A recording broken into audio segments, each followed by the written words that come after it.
Hello everyone, hope you're doing well. It's time to chat about Devblogs season, which is a pretty cool season in War Thunder, happens 5 times a year, and how we're about to get into our first one in 2024.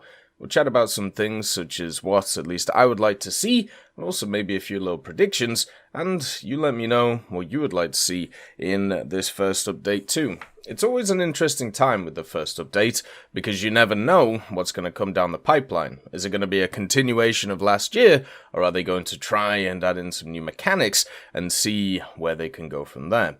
One of the things I do want to mention though is, first of all, there's a few pieces of news, so you can get bonus golden eagles when using Razer Gold. So, with Razer Gold purchases, you basically get an increased amount of GE for the same price. You get a 10% bonus of GE when purchasing 5,000 golden eagles or less via Razer Gold, and then also, if you have a look at some of the other ones, you can actually get a bonus of 10 or 20% depending on the size of it. You can also couple it with my partner code, which you'll find in the description, which gives you a discount on your purchases and also supports the channel. There are some decals that you can get too if you are interested in that from using the service, but basically this is the only time they ever really do kind of like discounts / bonuses for GE in the year. So if you're looking to pick some up, especially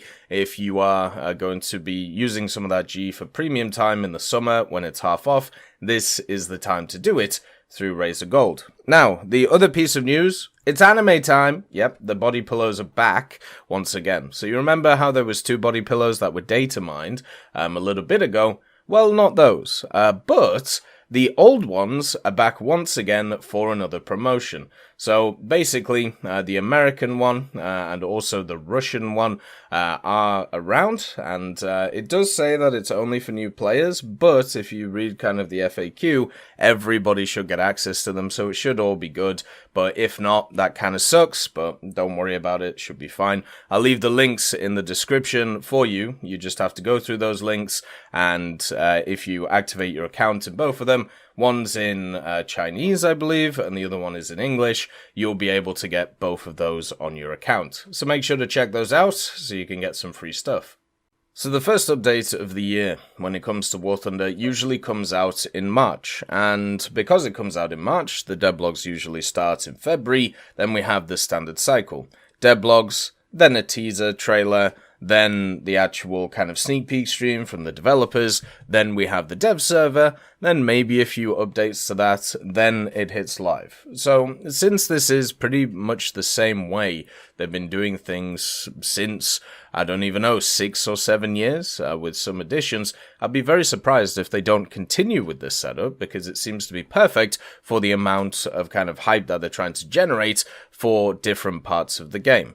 And last year, it was actually really fun to look over everything, and I'm really looking forward to this year to kind of do the same thing. Hopefully, they don't change too much of it. But so far in War Thunder, this is kind of a bit of a year of change. We have, of course, the roadmap, which is something they haven't done previously, apart from a very limited one back in the day, and also some like planned aviation vehicle stuff, but that was more just, this is kind of what we're working on, not necessarily what comes in. And then also we had, of course, the roadmap, which started last summer after the kind of little War Thunder revolution that was around. So this year, with the roadmap, it gives us stuff to look forward to, which is really nice. But one of the things it doesn't really mention that much is, of course, vehicles. And vehicles and maps are usually the mainstays of updates, with a few kind of little kind of mechanics on top of it, which are kind of cool. For example, last year in Update Sky Guardians, which came out on the 7th of March 2023, which was actually pretty early for that standard update, compared to Wind of Change, which was, of course, kind of the A10 update, if you remember that.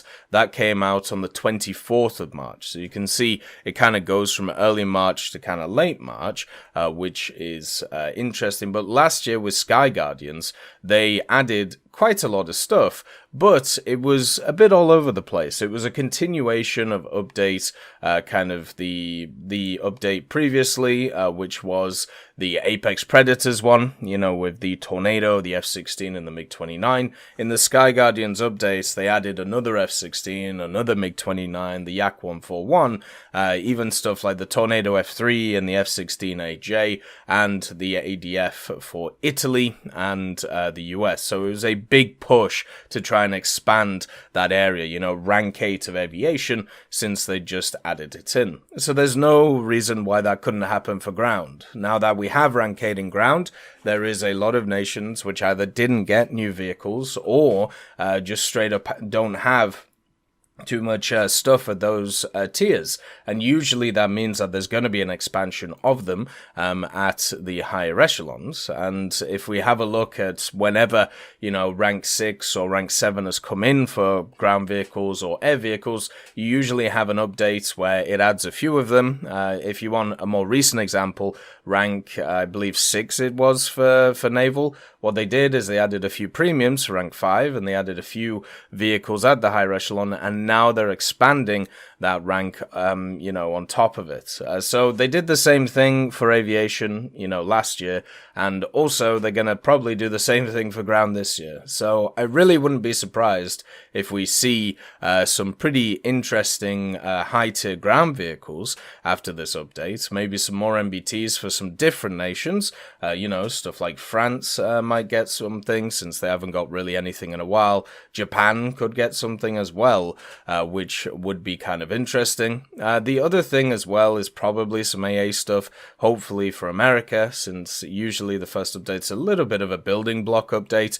You know, in the past they've added some pretty cool features in the March update, not just stuff like Wind of Change and the expansion of Mavericks, but stuff like IXVA Strike was actually the time where they added the South African ground vehicles, one of the largest subtrees in the game. And then previously, before that, you had Update Viking Fury, which added the Swedish ground vehicle tech tree into the game. Usually they actually set up these kind of ground nations over the last few years. Even going back to Update 1.87 Locked On, you had, of course, the addition of radar systems, which was pretty cool, and also rank 7 tanks. So the first update of the year is usually pretty ground focused. Even if we go back 5 years, Locked On with the radar stuff, rank 7 tanks, and then if you have a look at March of 2020, Swedish ground forces, which was, you know, pretty huge. Then the South African ground forces the next year,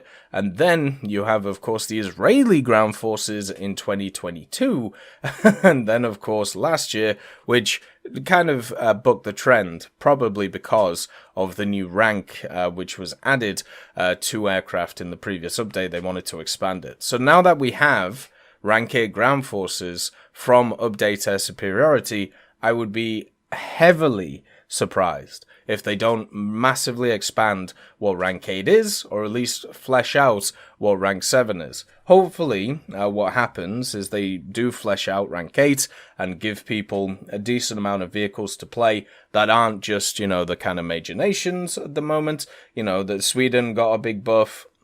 Obviously, Germany got a big buff, the USSR and America got some new vehicles, but I really wouldn't be surprised if we didn't see some more for some of the nations, and then obviously another banger for somebody like America.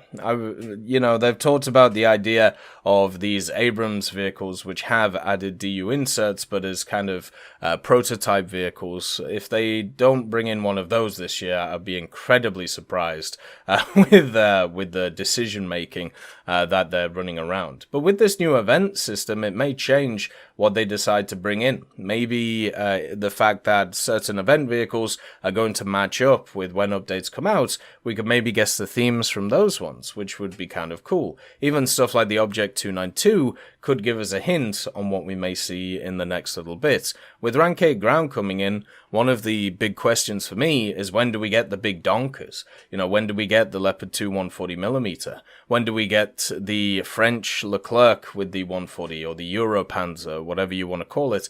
And then also the M1 Thumper, things like this, or even just the Chally 2, which is, we obviously have the Chally 3P, but you have that Chally 2, which was kind of more for an urban scenario with the good old brimstone on it for some reason. So you have all of these weird vehicles that they could add, which have kind of bigger munitions designed for quite a lot of annihilation. And I'm hoping that that is kind of the next step for War Thunder. We had a ton of SPHs added more recently, a ton of SPAAs in the mid-tiers, which was fantastic, and also stuff like light tanks, which kind of took over the game for a few years. Maybe it's time now to once again go back to MBTs and start adding some pretty interesting ones over the time. And in the next update, I'm pretty sure that's what we're going to get. Let me know what you think and what you would also like to see. Predictions and hopes are very different, and it is nice to see both. As always, look after yourselves, and I'll see you next time. I'd like to thank Schnitzel Stroker, Brendan Quinn, Vilneus, Character Fuel, Carrion Crow, Nicholas Richardson, Gus Irenicus, Pyman, Wartinder, Teddy, Daniel Stanton, B. Young, Opium Prime, Masonocrat, Lafouche, Alan Hacker, Sem Arslan, Uncle Bean, and Derek R. for supporting the channel.